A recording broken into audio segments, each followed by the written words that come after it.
ঈদও চলে আসছে, সাথে আমার হাতের কাজও বেড়ে গেছে। তোমরা তো দেখতেই পারতেছো এখন আমি কি করতেছি। যারা বাসার বড় বোন আছে তাদের ঈদের আগের দিন আর কোনো কাজ থাকুক বা না থাকুক, একটা কাজ কিন্তু মাস্ট থাকেই, সেটা হচ্ছে হাতে মেহেদি পরিয়ে দেওয়া। এটা কিন্তু আমার প্রত্যেকবারের কাজ, তো আমার প্রত্যেকবার এটা করতে হয়। জন্য হচ্ছে ভাবলাম যে এইবারটা কেননা তোমাদের সাথে একটু শেয়ার করি। তোমাদের এক ফাজিলের সাথে পরিচয় করিয়ে দিই। এখন তোমরা সামনে যে ফাজিলটা দেখতে পাচ্ছ, গোলুমুল একটা ফাজিল, ও হচ্ছে আমার ছোট বোন। ওর ফেস থেকে তোমরা কিন্তু কেউ ওকে ইনোসেন্ট ভেবো না, কারণ কিছুক্ষণের মধ্যে তোমরা সবাই ওর আসল ফেসটা দেখতে পারবা। আর ওর আসল ফেসের মধ্যে এত ফাজিল, এত জিদ্দি, বলার মতো না। ও যেটা বলবো সেটাই করে ছাড়া। যেমন প্রত্যেকবারে আমাকে ওর 2 হাতে মেহেদি পরে দিতে হয় শুধুমাত্র ওর জিদ ধরার কারণে। অলরেডি কিন্তু আমার ছোট বোন আমাকে থ্রেট করা শুরুও করে দিচ্ছে, কারণ ও তখন বলছিল যে ওর 2টা হাতেই দিয়ে দিতে হবে, আর যদি না দিই তাহলে আমার কাছে গিয়ে বিচার দিবে। ওর মধ্যে কিন্তু ওর কান্নাকাটি করা শুরু হয়ে গেছে। ভাই ও যে কি লেভেলের ফাজিল, ওর কথাবার্তা কেউ না শুনলেও জিদ ধরে ঠিক এইরকম রিয়াক্ট করে, তখন ওর কথা শুনবে না কততে। তো কম না, আমিও তোর সামনে অনেকটা ভাবসাপ নিচ্ছিলাম যে আমি যেহেতু মেহেদি দিতে পারি, সো আমি যখন বলবো তখনই দিতে হবে।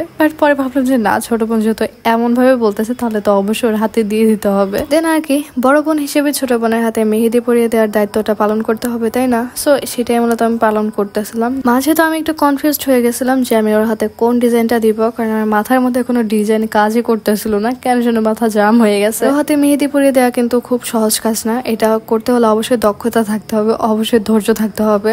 আমার কিন্তু ধৈর্য একবারেই কম, বাট এই মেহেদি দেওয়ার সময় আমার কেন যেন একাই ধৈর্য চলে আসে। এখন তোমরা যারা আমার ভিডিওটা দেখতেছো তারা কিন্তু অবশ্যই আমাকে কমেন্ট করে বলে দেবা কাদের বাসায় আমার মতো এই কাজগুলো করতে হয়, আর কাদের বাসায় আমার ছোট বোনের মতো একটা বোন আছে তারা কিন্তু অবশ্যই কমেন্টে তাদের বোনকে মেনশন করে দিবা। এইদিকে কিন্তু আমার বোনের হাতের মেহেদির ডিজাইনটা অলরেডি শেষ হয়ে গিয়েছিল, কারণ আমি ফার্স্ট টাইম মূলত ভাবছিলাম যে 2 হাতে যেহেতু দিতে হবে তাহলে এক হাতে আমি সিম্পল ভাবে দিব আর এক হাতে একটু গর্জিয়াস করে দিব।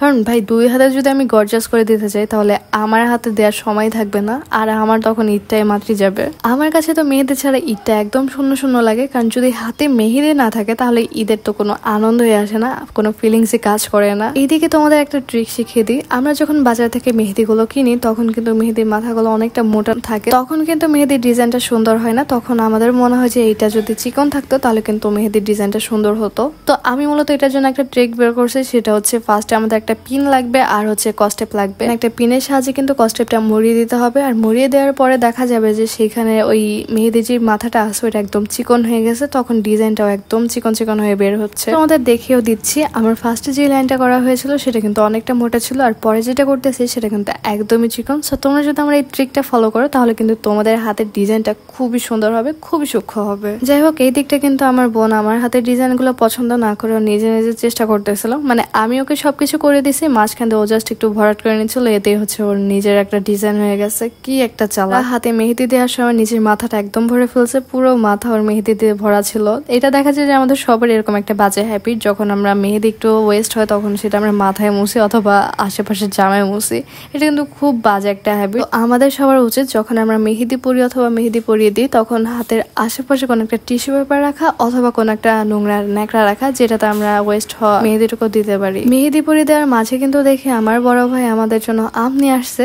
আমরা মূলত এরকম আম আগে কখনো খাইনি, এরকম লম্বা লম্বা টাইপের আম। এর জন্য হচ্ছে আমার ভাই আমাদের জন্য এগুলো আনছে। সাইজটা কিন্তু খুবই সুন্দর ছিল। জানি না এই আমগুলো খেতে কেমন হবে, যদিও যখন খাবো তখন তোমাদেরকে অবশ্যই রিভিউ দিব। আমি যদিও এইসব আমের নামগুলো জানি না, তোমরা যদি কেউ জেনে থাকা তাহলে অবশ্যই আমাকে একটু জানিয়ে দিবা, তাহলে দেখা যাবে যে আমি নতুন একটা আমের নাম জানতে পারবো।